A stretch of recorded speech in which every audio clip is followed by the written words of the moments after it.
So I think we've got mostly this figured out. Thanks, Frankie, for coming and hang. Those that don't know Frankie's one of my collectors, actually two-time collector of my one-on-ones, and had the pleasure of meeting Frankie in person. He's been an awesome supporter and was not only sort of helped me on the strategy side for stuff that I've been doing with Scobelverse, but just my art in general. And yeah, he's become a good friend and a mentor in this space. So always welcome and happy to have you here, Frankie. Yeah, thanks for those words, Matt. It's always, you make me want to be a better collector, man. I appreciate it. So for everyone to kind of set this up as we can, people kind of come in, there's a couple things happening right off the bat. So we're trying to simulcast this, and I just realized, there we go. So this is, we planned this out ahead of time. We're going to simulcast this out to Twitter Spaces as well. Which is something I'm not sure I've seen done, and I certainly struggled to come up with a. Oh, hold on a second.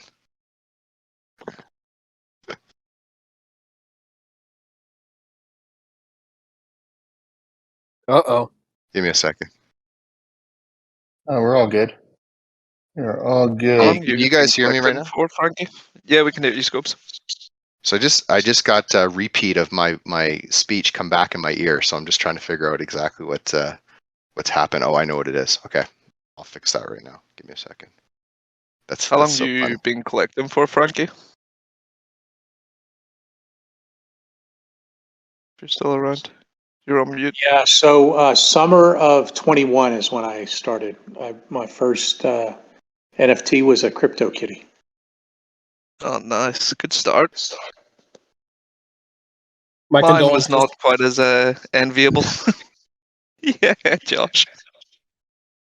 Okay, I got it figured out. So what happened? I have. So I was saying we're simulcasting this out to Twitter, and I got this all tested before. It's like duct tape and stuck together with cables coming out of my computer.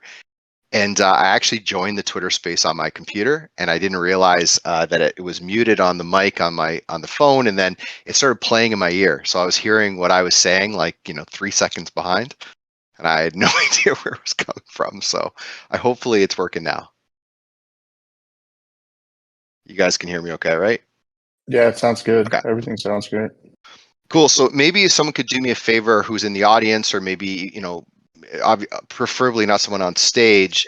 If anyone wants to go check out that link in the chat on Twitter Spaces and just confirm that you can in fact hear it coming through. There'll be no interactivity there. People can't come on stage or talk on Twitter Spaces. It's just kind of a simulcast. But for those that, don't have Discord or not used to Discord, they'll be able to tune in on Twitter Spaces. We figured it'll be a fun experiment. So I see a couple people jumping in there now. Thanks, Curtis. And I can't see who the other person is. Nev and Mike. So yeah, just let me know in the chat there. Okay, sounds good. I think we're good on Twitter, and I think we're recording. So I'll do a quick setup, and then I'm going to kind of hand things over to Joshua and Emily, who are our amazing hosts inside of Scobelverse. Stuart is a moderator and has helped us set up the Discord as well, and he's going to act as a host on the space. So today is our second kind of Q&A around, the Scobelverse project, my art, kind of what we're doing here. We'll keep this one to a tight window. So we're going to go 60 minutes. First half is going to be some Q&A, questions from you guys. You can ask questions in the chat on the right-hand side on Discord if you need help. Someone can show you how to do it. Or you can come up on stage and you can ask anything. It could be about myself, the art, the project, Discord. It's a full AMA for the first 30 minutes. And then in the second 30 minutes, we've got a bit of an experiment, a special project that we've been working on behind the scenes. So we're going to invite a mystery artist up on stage for the second half. And this mystery artist is someone that we saw them working on something, and they had shared it within Scobelverse. We thought it was pretty cool. We actually kind of commissioned, I guess, for them to work on a little project for us. We're actually going to share that with everyone here in about 25 minutes, and talk to the artist, hear about their process, hear about their story in Web3. And we're actually going to have their piece available. They're going to mint it. So if anyone is, kind of likes the arts and interested, you're more than welcome to jump in and mint some of the edition. I'm going to buy a few for Scobelverse, and just an experiment to see kind of what kind of cool stuff people inside the community can create. So that's the basic agenda. I'll hand it over to the mod team if however you guys want to kick things off, and if there's anything I missed, jump in.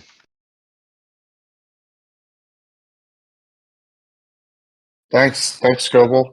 Yeah, Josh, I don't know if you have anything, but I think we definitely wanted the first 30 minutes to, if there were any questions coming in from the audience, you can feel free to come on up on stage, or you could drop them in the chat, and we'll figure it out from there. But maybe I can kick things off with just throwing one your way, Scobel. It's been a couple weeks since we've all gotten together, and has anything new been happening in your world? What's been going on?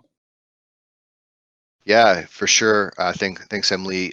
Man, lots going on. I mean, obviously, like as an artist, I've been continuing to work on my 101 work. So I've got a piece that is nearly ready to go. I'm just sort of finishing the last finishing touches on it now. You can take a look at in the lab. If you're a member, you can go into the lab and you can actually see kind of like a little blog I've been doing showing some of the behind the scenes and the process of making that piece. It's called Cathedral. We're also been leaking a few of those things out to the Lab Leaks channel, so you may have seen some stuff show up in that channel. And then along with that, we just been heads down on the Discord stuff. So there's been a lot of kind of changes and updates and things going on behind the scenes. So we can go through maybe a few of those if you want to we can do a little State of the Union, or if there's something else we can divert over there. I also have a question that's been circulating among collectors and artists in the space on Twitter that we could discuss too, if there's nobody that wants to come up. Yeah, I think we can go with that, Josh, and then we'll come back and I can also run through some of the updates before we go to the second half. All right, I'll hit it up, and you can maybe comment on it, and maybe others can as well, because I saw it circulating this morning a little bit about a lot of collectors voicing their opinions over using. This is very basic, but they do not like auctions. They like standard pricing. Tell us your opinion, Matt. Your advice coming from what you've gone through here in the space, and what you think of auctions over just buy it nows. Yeah, I mean, for me, definitely the auctions are some of the most, terrifying, but also most exciting moments that I've had as an artist. I mean, there's a really scary feeling of putting a piece up and then, not knowing if you're going to get a bid. And ultimately, I know I've gotten bids within the first minute, and I've gotten bids 4 months later. So when you do get your bid, that 24 hours, if you're using, Foundation or Super Rare, is some of the most exciting times as an artist. It's amazing, and it's actually something we've talked about in here, how we can highlight, if artists in this space do have a live auction. That's kind of the most important time for all of us to rally and spread the word. And from a marketing standpoint, I think they're such a powerful tool in terms of, like, they're the thing where people hear about your art. It's something about an auction, the engagement on Twitter, the activity. It's where a lot of new collectors see your work. It's where all of a sudden, you've got new people following you. So, Josh, I think they're good as an artist, and they certainly are an awesome tool. But I do personally start to feel that, Frankie's in the room, and I can use him as an example. The difference between some random person winning an auction that I never get to talk to, I don't meet in person, I don't know, and someone like Frankie who, holds my pieces, has told me why he likes the certain pieces he's bought, and we've had great conversations is so different. And I, going forward, have been trying and want to continue to try to sell as many pieces as I can privately to collectors who express interest and who kind of have a connection to the piece and believe in the mission and vision of what I'm trying to build. So I don't know if I politic my way around that, Josh, but You kind of did. You definitely did, Scobel. Did I? Oh man. Nah, you didn't. I'm only kidding. But I was actually, I think this is such a curious question, but I think, see, with auctions, I think in some ways it's a capitalist way of an artist finding their value. A lot of artists, I don't think, know how to price their work, which is understandable. But sometimes it's kind of nice to just let the market decide what the work is. And whether, say, Scobel does an auction today or an auction in 5 years, it's probably going to look very, very different in terms of bids and value and everything like that. I don't mind auctions in terms of letting the market decide what the value of the art is. I would actually, I know this wasn't a question for me, but I would second that. It's price discovery in the world of crypto, and that includes crypto art, is a beautiful thing, and having the technology and mechanisms afforded to us where we can get real price discovery right off the bat. And it's not like for a one of like when Scobes drops a 1 of 1, like that's a piece that's not going to immediately be trading on the secondary market, or maybe never. A lot of these collectors are like permanent collectors, so price discovery on that front end is it's really neat. I think I like it. Yeah, I think there's oh, sorry, Frankie. Go ahead. Yeah, no, I was going to weigh in. I mean, price discovery is really important, and I'm humble enough to know that there is no one answer. But to just flat out say they don't like them seems a little bit short sighted, because you don't want to leave as an artist, and I'm all about the value for the artist. I sympathize with the starving artists out there who are trying to make their way, and if you don't know how to price it, I mean, what better way than an auction? I think the challenge in the current market, and maybe this is where the source of the question or issue comes from the collector's perspective, is it's not a very liquid market right now. There's not a lot of activity, and some collectors just want to get in and collect and kind of get out, and there's only going to be 1 or 2 bids on a piece, because it's just, unless you're a marquee name. Maybe that's a part of the challenge. The other part of the challenge are auctions that artists set with no reserve, which is kind of a weird sensation from a collector's perspective, not knowing where the starting point is. Like, if there's no reserve, like, make an offer and you're not sure if the artist's going to accept it, you're not sure if you're going to offend the artist by the offer you put out there. Maybe you've done a little bit of homework and saw what they're selling, and you think your offer is reasonable, and yet it wasn't selected. That drives some consternation. But a straightforward auction with a reserve, I don't think there's any better way. There are elements of an auction, and I can't say I like or dislike the approach. And I've had artists that I collect from that take one of 2 paths, and I don't want to divert the conversation, but if you think it's a topic, feel free to draft off of it. Is the dynamic you get when you place a bid on a piece at the reserve, and then the artist for the next 24 hours starts shilling hard. And as a collector, I want the best for the artist, but on the other hand, I kind of want them to be a little bit quiet. Like, I'm not sure I want to invite more people in to bid. And so that dynamic's kind of weird to me. And I'm not saying I like it or dislike it, but it's, some artists are like, once the bid starts, I may announce that the bid has started, but then I'll just let it run its course. And some artists take the tack of, every 15-minute increment, I'm going to remind everybody that the bid's out there, and they got to get in quick, and then they start pushing it. So anyway, that's the only part of an auction that, again, I just find curious how different artists come at it differently. Yeah, I'll say real quick, my personal opinion is like, why can't you be everything to everyone if possible? Have a couple auctions, have a couple buy it nows.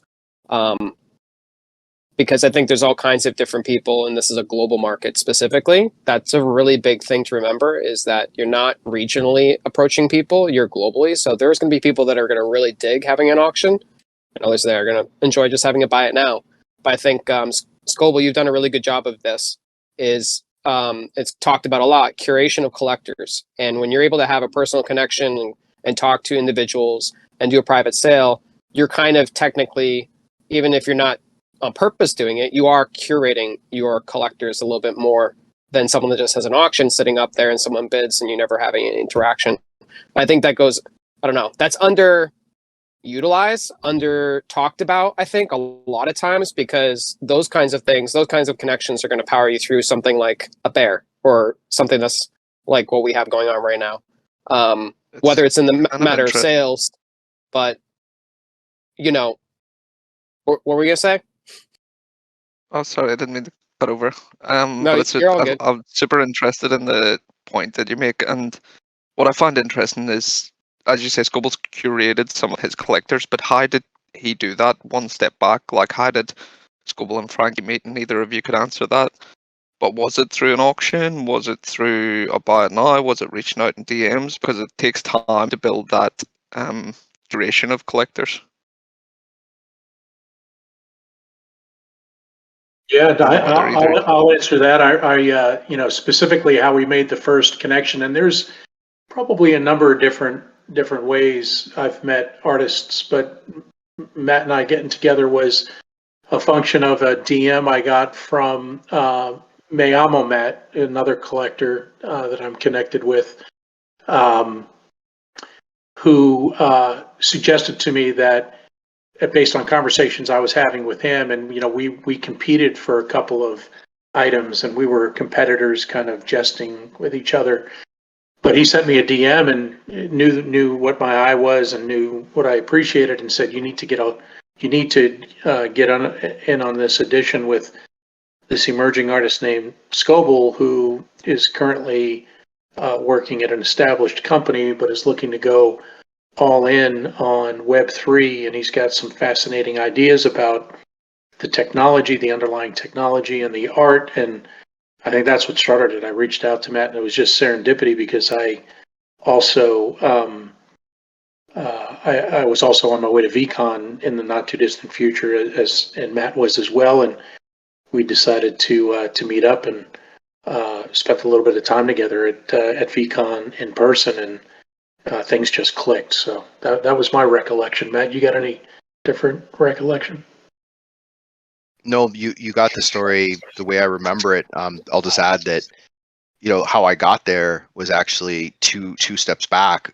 I asked Malamo Matt who he thought, you know, in the space might be someone who would be interesting. I think your name came up, Frankie. I don't know if we talked before the auction or not, but I got to Malamo Matt by asking, I think it was NorCal, the same question. It's like, hey, you know what I'm working on, you know my plan, you know, you collectors talk. Who do you think might be, you know, A, who do you think might be interested, but B, who are good people, like who are actually really good people in the space?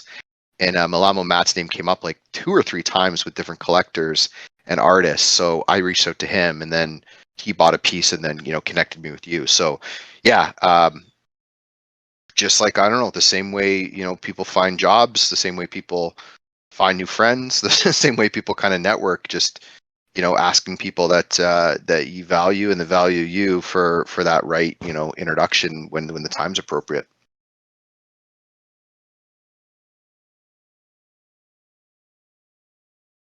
So Matt, I have a question, if I may. Not related to the bidding process, but more. So you really marry the story and the science together, right? They cross paths along the journey, and you produce a piece of art around that. Where to you does the science stop and the story start, or do they happen just together, or is it something that you reach a point and then you flip to a different part of your brain to complete the piece? Thanks, Curtis. I appreciate it. And just because we do have a few people on Twitter, and one person who requested to speak, just a reminder, if you're hearing this on Twitter, we're actually simulcasting live from Discord. If you check the little icon in the bottom right on Twitter Spaces, there's a link to the Discord. So if you have a question, you want to chat, pop over here and come say hi and come on stage. But that was Curtis, who came on stage and asked the question. I appreciate it, Curtis. Yeah, for me, I think so. I guess to answer your question, it's a hard one to answer, is that it kind of starts at, I would say kind of starts more at the art side, because the way that my brain works is like I pick a place in the world that I really want to basically capture. And it's the same process I used for photography. You know, I was looking at Instagram, looking at Google Earth, looking at reference photos, just trying to find a cool place that catches my attention. And then what I typically do is I go there in person. So I'll actually travel there, and I take the same approach I would doing landscape photography. It's just, instead of just taking my normal photo, I'm also doing 3D scanning. I'm getting macro shots of the textures. I'm kind of getting a full layout of the entire area, time lapses of the way the light change. I've shared some of these in the cathedral lab. But that's sort of, then that's the science part. So like, hey, let's get all the data. So, you know, I'll get a satellite image, I'll get radar, I'll get all that stuff. And then once I've got it, you know, the middle part of that process is very science-based, because it's really just putting together the data to make as accurate representation of that landscape as I can. And then it shifts back to art, because then I'm like, all right, where are we going to put the camera? You know, what's the right angle? What's the right lighting conditions that, you know, makes me feel something when I look at this image?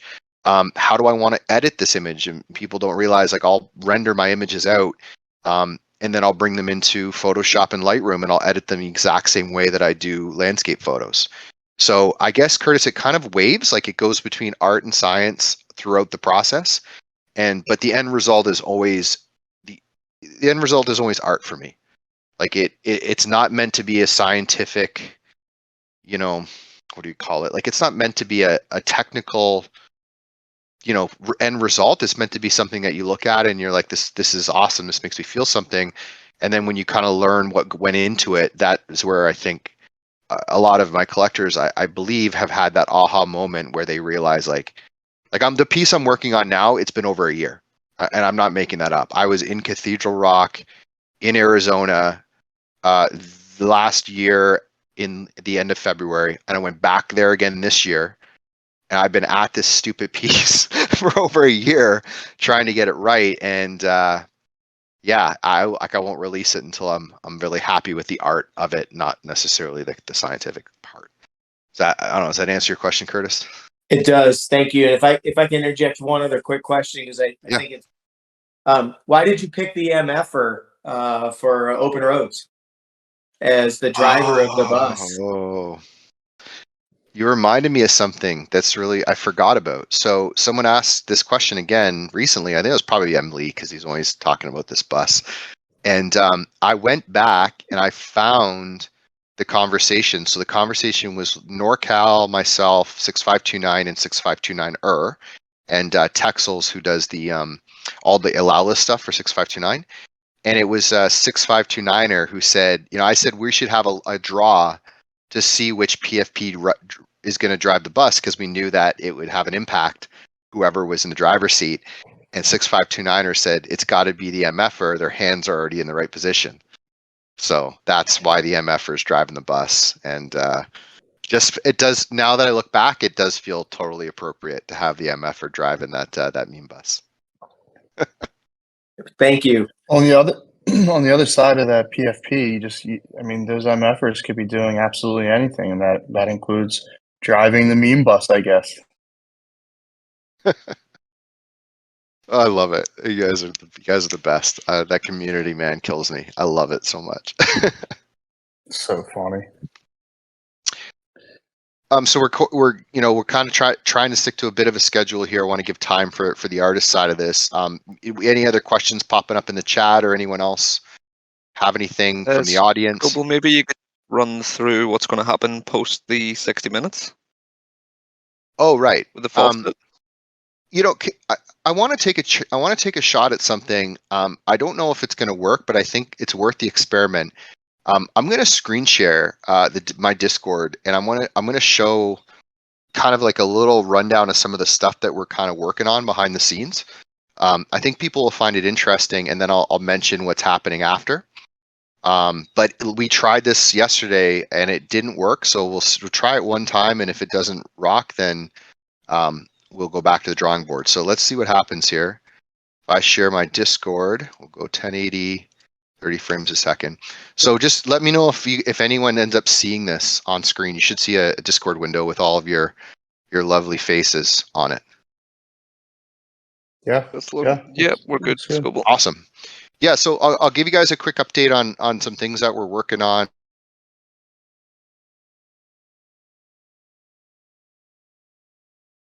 Kind of understand that, you know, right now you're in the Welcome Center, and the Welcome Center is meant to be public for anyone and everyone can join. All you have to do is go through that security check and do the CAPTCHA. You guys have probably seen the guidebook where we've got kind of a FAQ about everything to do with myself and Scobelverse, announcements, the lobby where we all hang out, and you've probably seen Lab Leaks. So Lab Leaks is a temporary channel. We have it set up so certain people can essentially share information that happens inside of Scobelverse headquarters, which is currently token gated for any of our holders. And those messages will disappear in 15 minutes. So if you see anything in Lab Leaks, right now it's empty, but if you see anything in Lab Leaks, you see this go white, that means someone's leaked something and they'll be there for 15 minutes and it disappears. So that's a new thing that we launched since the last space that we ran, or the last stage we ran. Obviously, you guys see that we're in center stage, where you can see everyone in here. There's a new channel in here, and I can't click it because it'll close my audio. But there's a new channel called Gorley's Faucet, which is in the Welcome Center. It's in the public area. And yes, thanks for popping over. It's kind of like our metaverse pub, we call it. So it's named after testnet faucet, where you can get free Ethereum for your Web3 tests. And what we're going to do is, after this closes up at the top of the hour, we're just going to move over there, and it's a full free for all, so everyone can chat. There's no stage, there's no raising your hand. Kind of like a little after party, or kind of, you know, wandering out into the lobby and chit chat with the group. So you're welcome to join that after we move over. Yes, free just testnet ETH. And then if you're not a holder, just to give you a little preview of what goes on inside of Scobelverse, you know, we kind of have used this terminology of like the co-working space for the metaverse, which is I'm becoming quite fond of. So if we could sort of close Welcome Center, there's this credential checkpoint, and this is where you actually have to verify using Vulkan that you own one of the pieces that I've created. The floor is very low for Memes in the Sky right now, so if you want to check it out, you can get one of those off secondary. And then inside Scobelverse HQ, we have a members only channel where we chat about, you know, what people are working on. I'm trying to, like, as a team, we're trying to cultivate this into, hey, you know, you have a problem with pricing your NFTs. You're not sure, you want feedback on your art. You're not sure how to mint on Manifold. You want questions about running a Discord. You have a technical problem you can't solve. Like, imagine you're in a co-working space. Everyone's kind of hanging out, working together. It's just like you being able to walk around and say, hey, can anyone help me out with this? So that's what members only is now. And we're actually looking to rebrand that and come up with a new name. So if anyone's got ideas for what do you call a co-working space in the metaverse, we're going to rename that channel. And then there's Founders Club, which is a special coming soon channel for some of the early people that have supported myself and Scobelverse. The lab, which, you know, you guys can quickly see is where I kind of have some of my work in progress. So this is sort of the thread for everything that's been happening with my Peace Cathedral. And then I won't click on these because these are currently private channels, but some of the really fun stuff behind the scenes are happening in these capsules. So we actually have groups of people working on the headquarter design for Scobelverse. We have people talking about AI and machine learning. We have people talking about the stages and the spaces that we're running. A think tank for just general ideas and brainstorming. And then, of course, we have channels for each of the collections in Scobelverse. So there's a lot of new stuff happening. And along with that, I'll stop sharing my screen. We're going to be announcing probably early next week a new AI-driven tool that's going to help us get to know all of you and what your kind of special talents are and where you kind of come from and what you're working on. And we've been working hard behind the scenes at that. I don't want to spoil it because I think it's going to be a lot of fun, but you'll see that launch probably next week. There you go. How's that, Stuart? Did I miss anything? No, mate, that's perfect. All good. Yeah, and I'll say if you haven't had a chance to hop into the lab yet and check out the thread upcoming 1 of 1 Cathedral, I found it just super fascinating how the detail that's went into this, and you mentioned you were there over a year ago, and then it looks like a week ago as well. But walking through that process and seeing how some of this stuff works, and the beauty of some of the 3D renders that you're creating and replicas you're making, I enjoyed looking at the upcoming 1 of 1 thread on Cathedral. So if anybody wants to take a look at that, it's pretty cool. Yeah, and just lastly, before we move on to a couple of things, a lot of people have been messaging us asking where the intern has gone. The intern's just going through a little bit of an update at the minute, but they will be back very soon. Yeah, we did. We tasked the intern with this project of again, how do we figure out, like, it's blown my mind, some of the people I've talked to and what their backgrounds are in real life. And we know there's, people want to be careful with their privacy and doxing. We're not obviously trying to do that, but there are people who have talents in here that you wouldn't believe. And I just like to find ways to sort of highlight those and make sure we all realize that, there's a lot of smart people in this space that are helping each other out and trying to, not only supporting my work, but supporting other people's work and their ideas. So I'm going to make one last point, and then I think unless there are, we can go to the end, but unless there's any pressing questions, I want to go to the artist spotlight. But I'm going to say this personally, just if you are in this space and you're really, you're trying to innovate, you're trying to come up with new ideas, you're trying to sort of push yourself as an artist, or, as a collector, anyone, and you're in a position where, like, you can't, it's the money's just not there to buy memes in the sky off secondary, just send me a message. Like, I don't want the token to be the reason why you can't participate.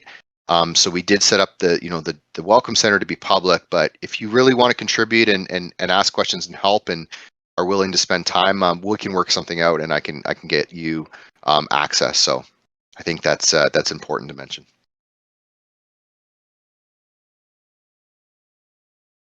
Okay, we good? Should we move on to the artist spotlight, which I guess I could set up, unless.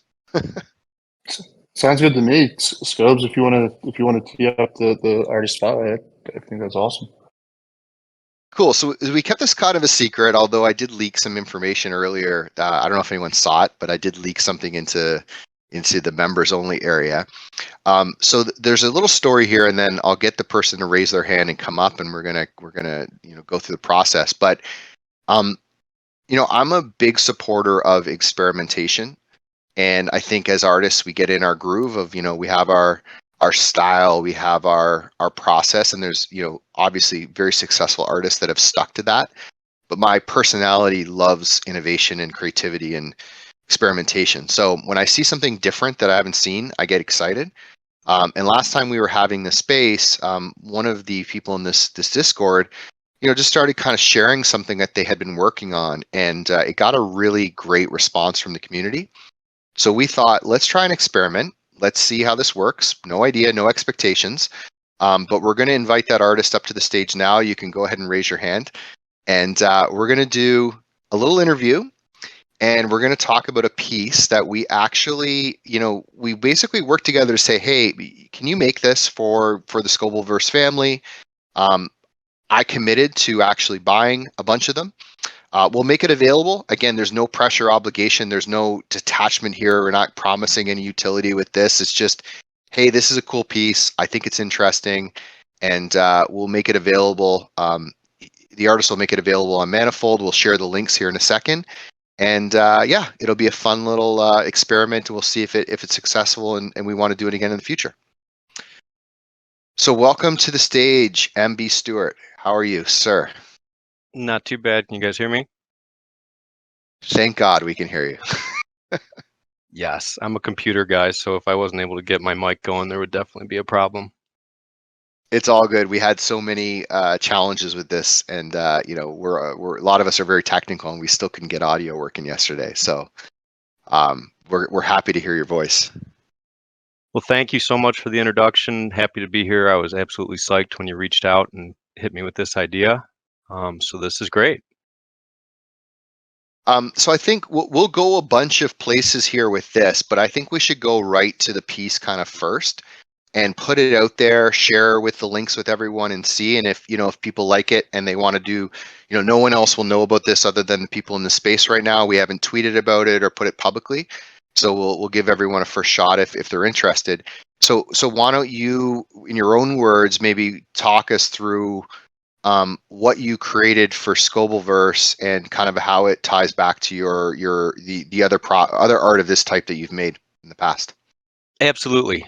So I mentioned it's actually in the metadata of the piece itself.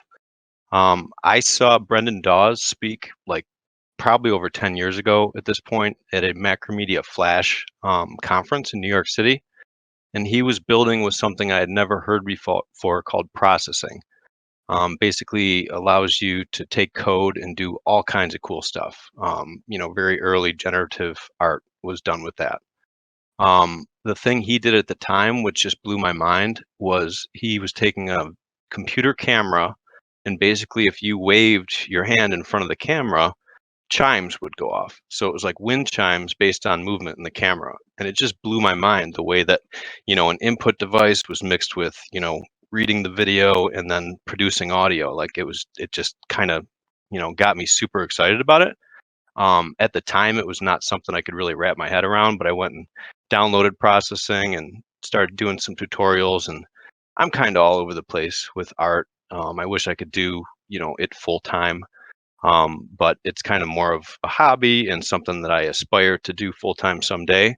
But it was really like easy to catch on to, and everyone in the processing community shares scripts. So you can kind of take something, build on it, try something else. If you start to run into, errors and stuff, you can hit up people in forums. So fast forward a bunch to Web3. I was a photographer trying to sell, my NFT photos.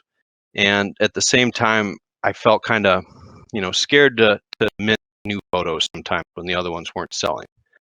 Got around this kind of experiment, as you mentioned, in creating kind of a meme art to a certain extent.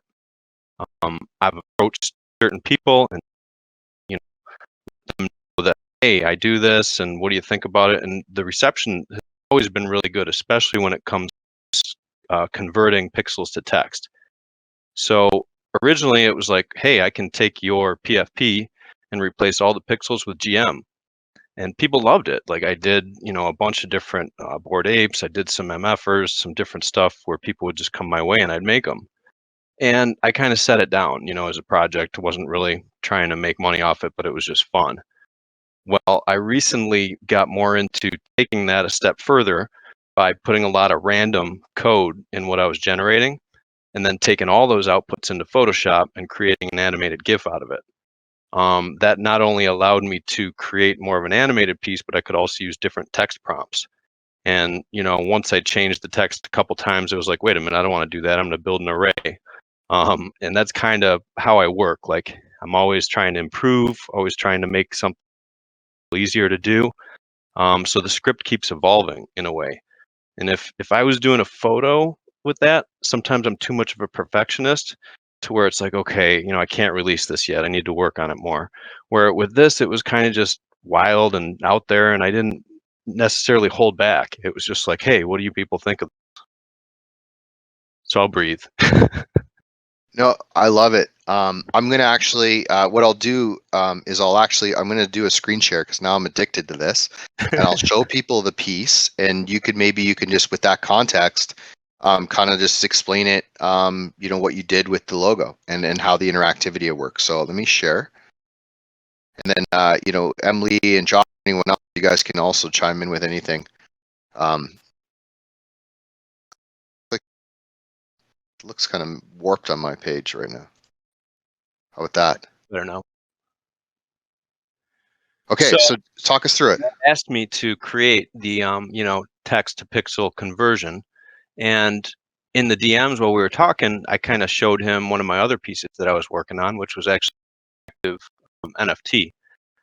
I've been a huge fan of what Ben Strauss is doing. I've been a huge fan of basically any NFTs that push the limits of just having a static piece of art there. And I'm a web developer as well. So, When I see an interactive NFT, I'm right clicking on it right away, checking out the code, seeing how it works. And it wasn't really until, like, I messed with a lot of Ben stuff, but he was using some huge libraries for like his transformations on the images. Like, I think you guys know what I mean on Super Rare. One of his images, you can like click and it has like oil swirls almost. Like, that's a huge visual library that gets brought into there. So it was kind of a lot more than I wanted to do. But when Ruben Wu put out the meme card that was basically day and night on Click, and arguably all the meme cards are CCO, I was like, well, I got to try this on my own stuff. So I grabbed the code, tried to figure out, where do you actually put the files for this? Because if I put it on a web server and then I'm gone, like, that NFT is not going to work anymore as soon as it doesn't get renewed. So you have to have it somewhere that's like, forever storage. I've never been great with the IPFS. I've heard bad things about it. I don't really know. Just drop stuff there. So I followed down the path of using AR Drive, which I've ran out of tokens on now, and I can't put anything else big up there. But I'm learning. It's constantly, just learning. So if you go ahead and click on that, you can see that it switches right over to the animated GIF, and all that is JavaScript. The only thing that I would say that I brought to it, that is part of my web design background, is to preload the GIF so there's no flash. Like, when you click it, it doesn't disappear and then load the other one. And it really brings kind of a fun layer to it. The piece that I showed Matt was actually a black and white bridge photo that when you click it, it goes to color. So he's like, hey, I love the animated text. Can we do it interactive? I was like, absolutely, man. So this is what we came up with. I think it turned out great. If you zoom in on all of the little pieces of the NFT in there, it's made with Meme Bus, Scobelverse, Scobel Fam, GM, like a bunch of, text that I thought would be appropriate for the community. I love it. I couldn't. Am I still muted or not? I can't. If I change my screen, it makes that whole thing go. No, I hear you fine. Okay, perfect. Yeah, as soon as I change my screen back to Discord, it goes blurry on the live stream. Yeah, this is super cool. I just think I love these kind of like little experiments.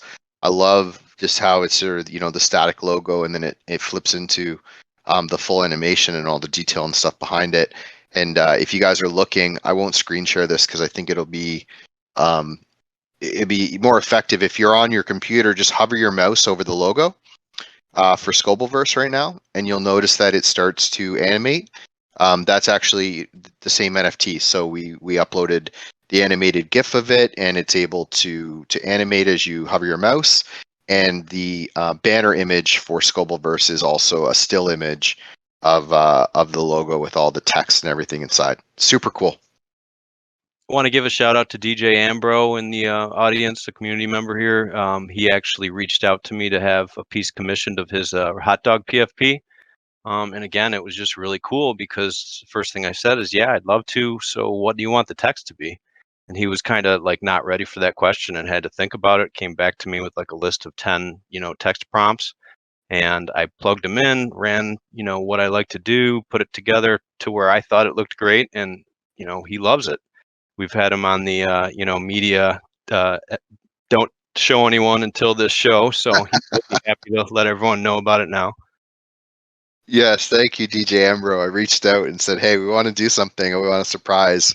Can you hold off with the PFP until after?" And a team player, an awesome person for agreeing to that. So, you guys can definitely share that now. Please share the PFP if you guys are willing, in the chat or in the lobby or wherever you want. And MB, you're gonna do, like, you offer these as commissions too, right? So if anyone's like interested for their own, social media, Discord, whatever they want, you can do these for anything, basically. 100%. Right?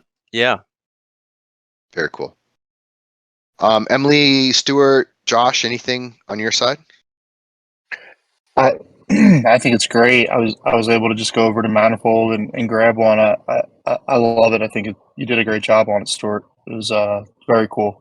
Oh yes. I didn't know that you were doing these things either. It's has my mind thinking about some other neat things. So I'm glad that I was able to see this today. Truth be told, my Web3 involvement is not popular in my household. it's kind of an abstract thing to really understand, and normies, as we would call them, right, don't really get a bunch of strangers on the internet, even though we're just creating art and having fun. So I don't overmarket myself for that reason. I've taken a step back from Twitter for over a month. I've actually gone back on just because it didn't seem to be helping anyways. But yeah, I love doing it. I have a lot of fun doing it. It's definitely given me the creative, feeling that I was missing for a while. And it takes the pressure off. I'm still making photos and love doing photography, but at the same time, these are kind of fun. So I'm doing a lot of 6529 rememes. I'm putting out, commissions and just kind of keeping it open. I did an MFer recently for a guy named Chris in the 6529 Discord too. I'll upload that. Was that Articulate? Yeah, totally. Okay. Sure. Yeah, I know Stuart, are you Chris. trying to I tell didn't me know that about your that piece though. Yeah, he are you trying to tell me that your family don't understand that you make gifs of and animated hot dogs? What don't It's they not understand? any of it, any of the NFTs. Like even, when I had my all-time high was like a 2.99 Ethereum sale to Punk 6529, which was pretty huge and like life-changing in my opinion. But it's just the time put in. I'll admit wholeheartedly that I probably have a little bit more of a addictive personality. So when I get to do something like this, I really like it, and I was probably putting too much attention into it. So there we go.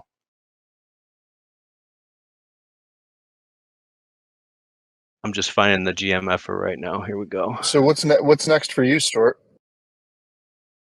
It's kind of like if I can pave my path to a certain extent and get some of this stuff going, I think that I can create more. I think that there's potential to make whole collections along this style. And I'm certainly going to keep pushing the limit as far as interactive NFTs. I've done a lot of proof of concept on my own. I make skaters, for example, like I made a Max Payne skater, a Grifter skater, right click save as skater, and I want to be able to make them ollie on click. And it's actually fairly easy to do. I just got to get the art right. Um, and I can also, like, right now you're clicking and seeing one image and then it comes back to the other one, but I can make that a random array and have a bunch of different stuff show. So it's kind of hard not to just head down the pathway on all this stuff because I just don't have that much time outside my day job and family life and everything like that. So I got to try to pick what things make the most sense to do. It's never been financially, something as to what I pick. It's more what I enjoy doing. So I'm hoping to maybe mix those two somehow.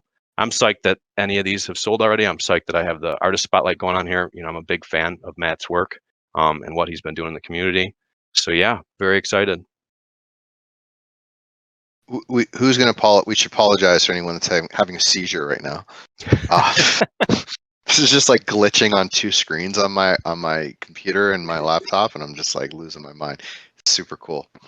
Okay, MB Star, I got a question for you. I kind of think I know the answer to the second part of this, but I'll ask you the first. So, we're talking about, the lobby has been good vibes. People are kind of hanging out, talking, saying, GM, we love it.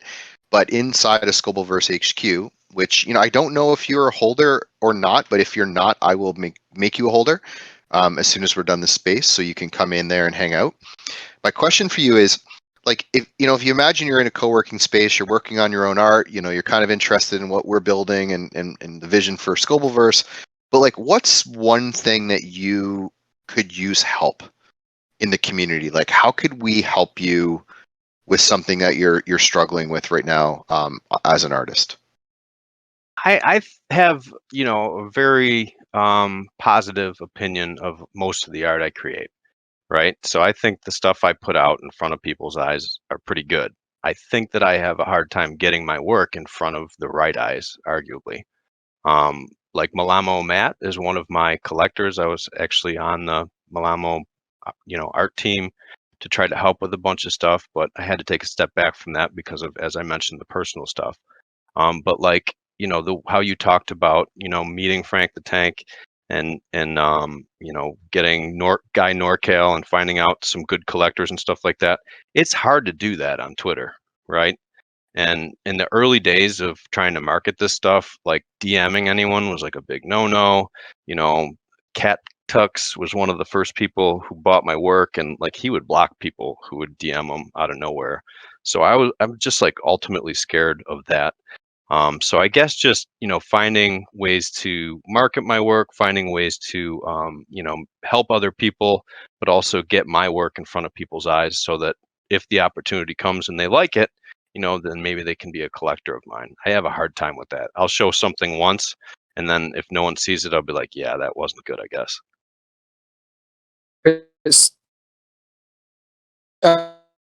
Scobel, Stuart, I think something that's really important is how you DM people, and then also I think what Scobel brought up earlier was really important too, is the fact that instead of just randomly DMing people, he asked his current collector, "Hey, who do you think would really be interested in what I'm creating?" And those kinds of things, it's nuanced, but if you do those kinds of things, I think the experience and conversation goes a lot better and smoother. But I also want to say I've been quiet because I've been looking at the stuff that you've created, and I just want to say it's absolutely dope. I'm going to get my own very shortly. Really appreciate that. Thank you. I've made some great connections in the art community, like Chris Haida with the row homes and with the high rises. I jumped in and tried to help him on his team, which I did to a certain extent. Like when we were building the high rises website, he already had some real talented people, but he still brought me in to help out with it. And I've made great connections. I guess I just, I have too many balls in the air sometimes, and I don't know which direction to head.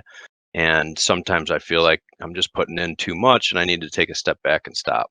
So, just feeling it out as time goes on. I'm really enjoying, this is something that just randomly happened. I happened to be in the right place, right time, so to speak.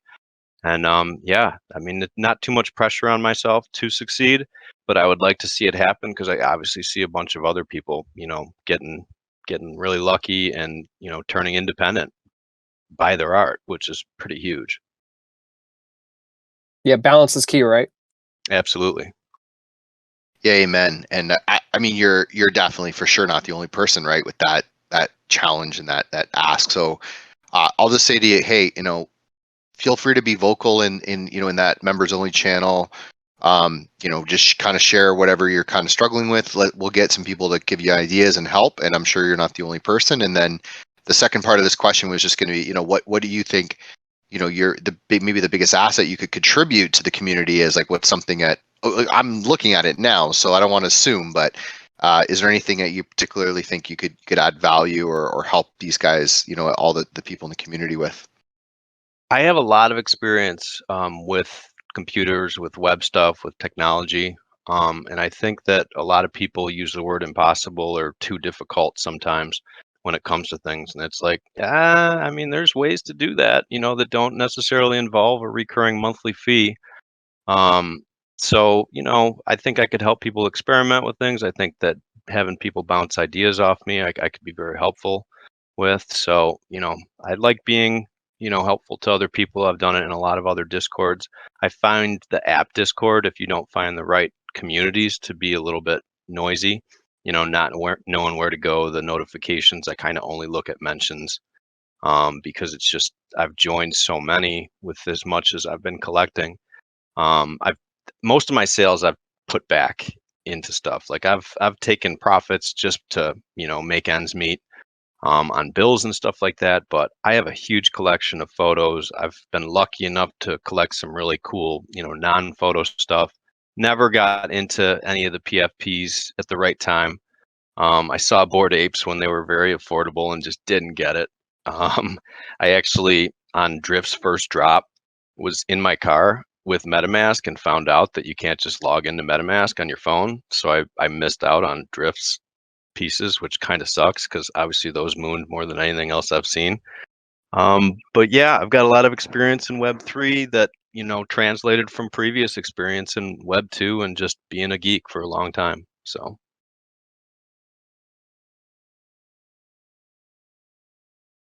Awesome. I think, we'll put it out there. So if you've got good ideas around sort of networking with collectors, getting your work in front of other people without that burnout that sometimes happens on Twitter, you kind of know who you should chat with, and give MB Stewart a hand. And if you've got an idea, kind of web based or something you're thinking of working on, and you want to toss it into members only, you got someone here that's willing to help out when they have time. Keep in mind they got a full-time job, but we'll also chime in, and I know other people that are doing some interactive stuff. And there, by the way, MB, like, I talk to all the kind of artists that are working on their 6529 stuff and their meme lab stuff. There's a lot of people looking to do interactive stuff right now and don't necessarily know who to talk to. So if you're interested in maybe some contract work to do that, I can get you in contact with a couple artists. Yeah, 100%. And like, I'm good with 6529. It's one of those things where like I'm always afraid to like message him because I know how busy he is. I know how much he's working on. So yeah, like stuff heading my way would be huge because I do have a certain level of anxiety about approaching people because I just know that, I'm just one person. So I don't want to necessarily be like, hey, look at me, I need you to see my stuff. I'd rather have it be kind of organically noticed. So that'd be huge. I'd appreciate that. Awesome. So we're getting close to the top of the hour. Emily, Josh, Stuart, any questions we missed in the crowd? Anything that's come up? Any questions you guys have before we maybe kind of get this wrapped up and move ourselves over to the after party in the pub? Yeah, all good on my front, and I'll just say, Stuart, thanks so much for sharing. That was great. So I certainly appreciate it, and I feel lucky to have been able to grab one of them. Thank you so much, Emily. Okay. Awesome. So thanks everyone. If you have any further questions, I mean, it's AMA anytime. You can ask me in the lobby or any of the channels. We're going to keep this right to this hour. So thanks for joining, kind of listening in what we're working on. Just a reminder, what we're going to do is we're going to close the stage. There's a channel called Gorley's Faucet. You can jump in, keep your mic off, stay muted, listen in on the conversation. You can chime in if you want, but we're just going to hang out and see how that's going to work. And we're going to keep that open. That channel is open all the time. So if you're ever in Scobelverse and just want to hang out and chat, jump in there, and someone will probably come join you, and we'll have a virtual beer and hang out. Thanks again so much. Yes, thanks, man. And I'll link out. We'll obviously tweet all those links out and post them. I'll give people a chance if they want to mint in here first, and then I'll get them out onto Twitter, and hopefully we can get that thing minted out for you. You're the best. Thank you. Awesome. Okay, Emily, Josh, Stuart, thanks for hosting. I'll shut her down now and see you guys over in Gorley's Faucet.